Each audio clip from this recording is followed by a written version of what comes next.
Halo kaum intelektual sekalian. Wow, wow, wow, wow, wow, luar biasa. Gila banget. Sepertinya video ini atau berita ini akan bikin warga Konoha kejang-kejang, kelonjotan berjamaah, bikin warga Konoha menangis darah, bikin warga Konoha ngata-ngatain saya, oh, menyebarkan hoax gitu. Kamu berlebihan, oh, kamu tidak ngerti agama, bla bla bla gitu. Jadi guys, baru-baru ini lagi viral di media sosial, ya, ada kejadian yang sangat luar biasa yang viral di Mekah ya, di TikTok tuh ya paling viral ya. Sebenarnya kejadian ini ya kalau boleh jujur itu kan sudah lumayan lama ya, kalau nggak salah itu bulan satu, bukan baru-baru ini guys, cuman viralnya baru-baru ini. Cuma setelah saya cek apakah videonya AI atau tidak, enggak guys. Dan banyak tuh yang minta saya bahas ini. Tapi saya bingung gitu ya, bahasnya mulainya dari mana. Karena ini pembahasan yang sensitif gitu ya. Kalau saya bahas ini pasti akan di-ban sama YouTube gitu. Dihapus videonya. Karena YouTube sekarang sensitif banget guys. Ya, maka saya akan memplesetkan istilah-istilah tertentu ya biar tidak di-ban sama YouTube. Dan saya tidak bisa memunculkan videonya karena ini seperti video yang sangat sensitif, ada semacam tindakan kekerasan gitu ya. Jadi saya tidak bisa memunculkan videonya di sini ya, mohon maaf ya. Dan saya akan memplesetkan dengan istilah metong. Metong itu artinya mati ya. Jadi di media sosial lagi viral tuh ya, ada seorang anak yang memetongkan ayahnya di tanah suci ya. Sengaja saya plesetkan ya, memetongkan gitu ya. Ya. Dan menurut saya pribadi ini sungguh di luar nurul ya. Saya nggak habis fikri gitu ya. Kok ada orang yang seperti ini? Dan tanpa kita sadari ya, orang-orang seperti ini banyak di Konoha guys. Apa motifnya? Ternyata motifnya adalah, ini bikin saya merinding guys. Motifnya itu adalah ternyata si anak ini pengen ayahnya masuk surga. Lalu dia berusaha memetongkan ayahnya di tanah suci. Wow, luar biasa. Hah, kok bisa ya ada orang kepikiran seperti ini? Dan tanpa kita sadari, banyak kok di Konoha seperti ini. Banyak banget. Sebenarnya kalau boleh jujur ya, orang yang radikal itu juga sebenarnya karena mereka terobsesi dengan surga kan. Ini kan sama dengan orang yang radikal kan. Pemikirannya kan radikal gitu. Tanpa filter gitu. Ya. Jadi dia pengen ayahnya masuk surga gitu ya. Kemudian dia berusaha memetongkan ayahnya di tanah suci. Kan ini sungguh di luar nurul gitu ya. Sangat luar biasa. Nah yang jadi pertanyaan, kenapa bisa seperti itu? Kenapa orang seperti ini banyak gitu ya? Terutama dalam agama mayoritas di Konoha. Kenapa? Apa alasannya? Apakah ini dipengaruhi oleh ajaran agama itu sendiri? Apakah ini sebenarnya ada kelainan gitu? Apakah ini penyakit bawaan lahir gitu? Apakah ini ada kelainan genetik gitu? Apakah ini dipengaruhi lingkungan? Apa yang paling mempengaruhi? Jadi guys, di video ini saya tidak akan berpihak pada siapapun ya. Itu ya, saya tidak memojokkan agama tertentu di ya. Disclaimer on ya. Saya tidak mengatakan semua umat muslim itu jahat. Enggak semua umat muslim seperti itu ya. Ada juga yang baik, ada juga yang jujur, ada juga yang sejuk gitu ya. Tapi jumlahnya nggak banyak ya. Minoritas ya. Ada ya, teman saya ada kok yang baik ya. Tapi jumlahnya minoritas. Jadi guys, dalam psikologi, hal ini biasa disebut dengan merasa gagal gitu ya.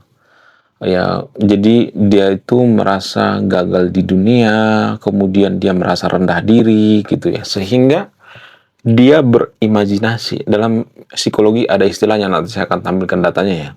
Jadi kalau mau bantah, bantah pakai data ya. Kita ngambil dari sudut pandang akademis ya, bukan dari sudut pandang agama ya. Saya tidak bahas masalah ini dari sudut pandang agama ya.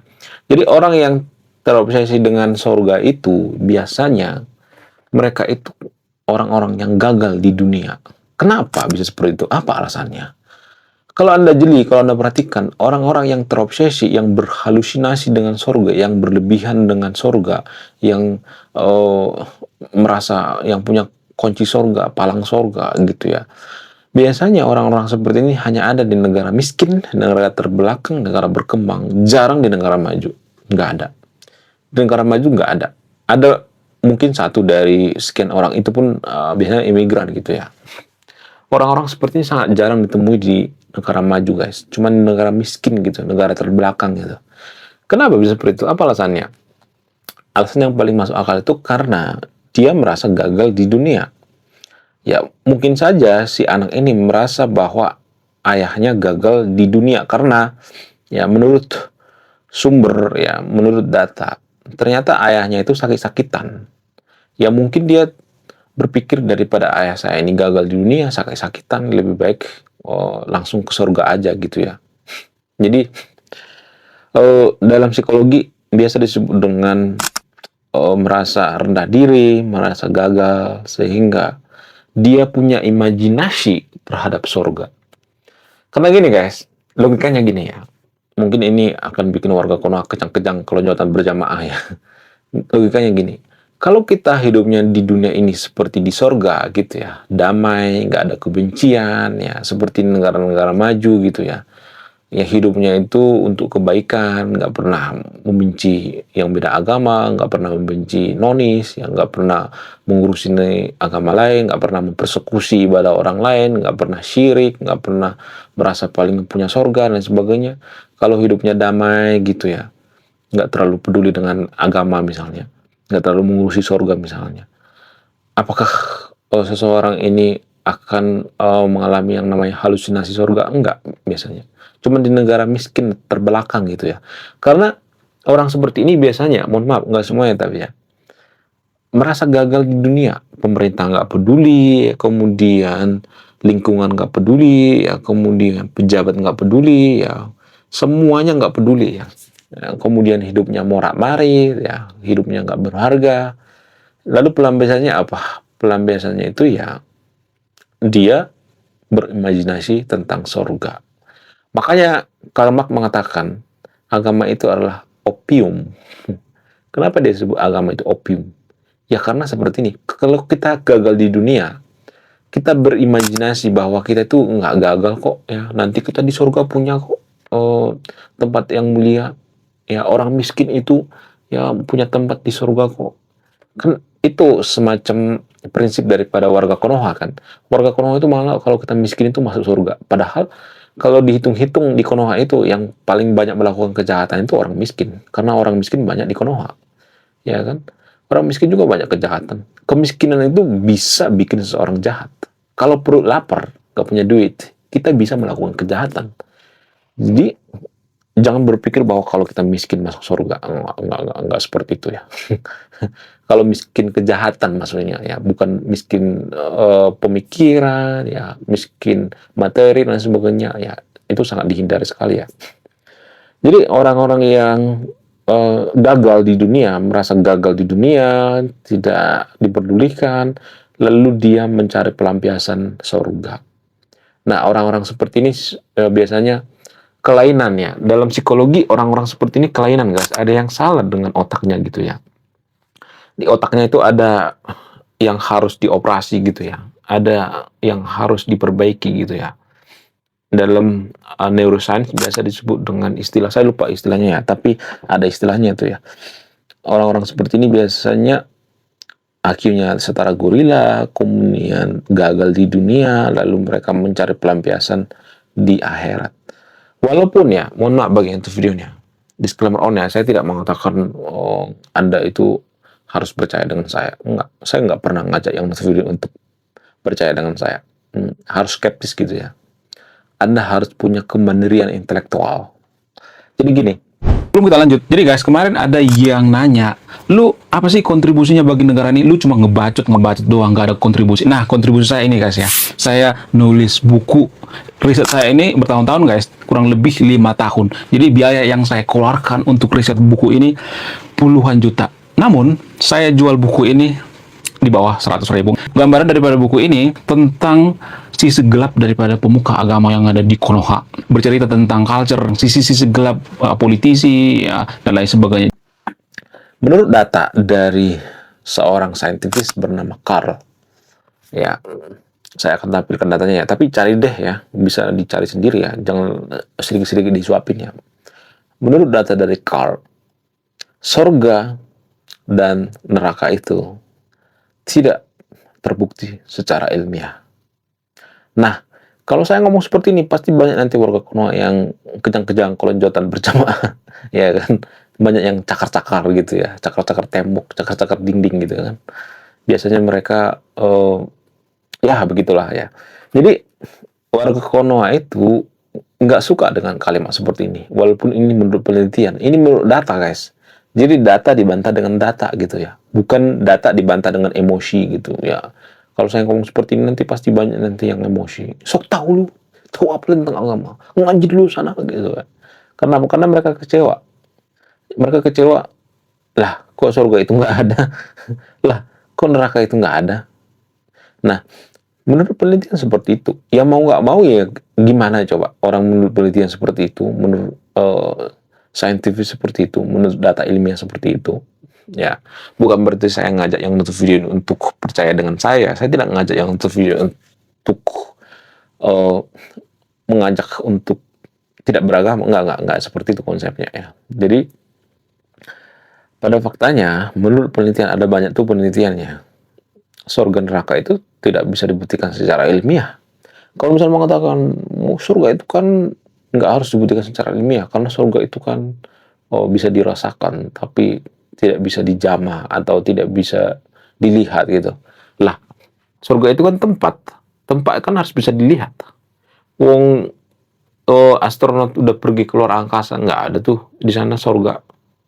Ya, bukan berarti saya nyuruh yang video untuk tidak percaya dengan surga, tapi mari kita berpikir rasional gitu. Karena dari kecil kita kan sudah diajarkan berpikirnya itu ya berpikir goib gitu ya. Kita lebih suka yang namanya suatu hal yang berimajinasi gitu ya, takhayul dan sebagainya. Jadi boleh dikatakan bahwa ya menurut penelitian dari Carl ini ya, bukan dari saya ya, jangan diplesetin ya. Dari Carl ini ya neraka itu menurut Carl ini menurut penelitian lah tahayul gitu. Ya, itu menurut data guys, menurut sains. Tapi saya tidak nyeret yang nonton video untuk tidak beragama atau agnostik ateis, nggak seperti itu ya. Ya biar kita tahu fakta yang sebenarnya gitu. Lah gimana dong kita ibadah selama ini? Ya ibadah aja gitu. Makanya saya mengatakan saya lebih pro kalau kita menjadi negara sekuler gitu ya. Artinya kita tidak boleh bawa ibadah itu saat jam kerja gitu. Nggak boleh.